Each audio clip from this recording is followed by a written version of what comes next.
দূর থেকে দেখলে মনে হবে একটা কাপড়ের প্যান্ডেল, কিন্তু আসল খেলা আপনি সামনে এলেই বুঝতে পারবেন। ফেলে দেওয়া জলের বোতল আর থার্মোকলের বাটি, সেগুলো দিয়ে কিন্তু এই প্যান্ডেলটা ডিজাইন করা হয়েছে। সরাসরি ঘাটাল থেকে আজকে চলে এসেছি লঙ্কাগড়। লঙ্কাগড়ে এলে দেখতে পাবেন রাস্তার ধারেই কিন্তু এই প্যান্ডেলটা রয়েছে। দূর থেকে দেখলে মনে হবে একটা কাপড়ের প্যান্ডেল, কিন্তু আসল খেলা আপনি সামনে এলেই বুঝতে পারবেন। ফেলে দেওয়া জলের বোতল আর থার্মোকলের বাটি, সেগুলো দিয়ে কিন্তু এই প্যান্ডেলটা ডিজাইন করা হয়েছে।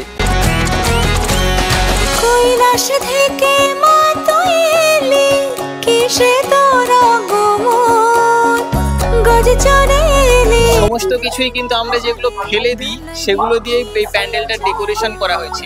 এগুলো হচ্ছে জলের বোতল, যেগুলো আমরা জল খাওয়ার পর ফেলে দিই, আর থার্মোকলের বাটি, আর এখানে যে দেখতে পাচ্ছেন প্লাস্টিকের চামচ দিয়ে খুব সুন্দর একটা ফুলের ডিজাইন করা হয়েছে। প্যান্ডেলের বাইরেটা তো আমরা দেখে নিয়েছি, চলুন এবার ভেতরের ডেকোরেশন গুলো দেখে নিই। তো এটা হলো প্যান্ডেলের মেন প্রবেশ গেট।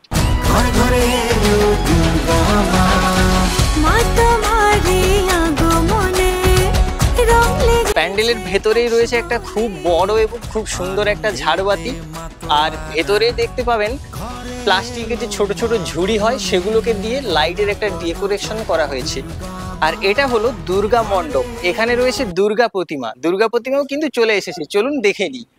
দেখুন এই লঙ্কাগড়ের মণ্ডপে কিন্তু দুর্গা প্রতিমা চলে এসেছে, খুব সুন্দর কিন্তু লাগছে দেখতে। কতদিন ধরে প্যান্ডেলের কাজটা চলছে আর কবে থেকে আমরা দেখতে পাবো এই প্যান্ডেলটা, সেগুলো জেনে নিই। কাজ চলছে প্রায় আপনার 1.5 মাসের কাছাকাছি কাজ চলছে। পঞ্চমী পুজো উদ্বোধন হবে। আচ্ছা দাদা, এই প্যান্ডেলটার বাজেট কত রয়েছে? প্যান্ডেল পারপাসে প্রায় আপনার 12 লক্ষ টাকা প্যান্ডেল পারপাসে। লাইট আছে আপনার প্রায় 2.5-3 লক্ষ। এই প্যান্ডেল দেখতে গেলে কিন্তু অবশ্যই আসতে হবে লঙ্কাগড়ে। আর হ্যাঁ, দূর থেকে দেখলে কিন্তু এই প্যান্ডেলের আকর্ষণটা আপনি বুঝতে পারবেন না।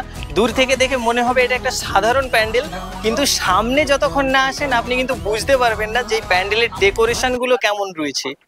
পুরোটাই দেখিয়েছি ফেলে দেওয়া থার্মোকলের বাটি, প্লাস্টিকের চামচ আর জলের বোতল দিয়ে ডিজাইন করা চলছে।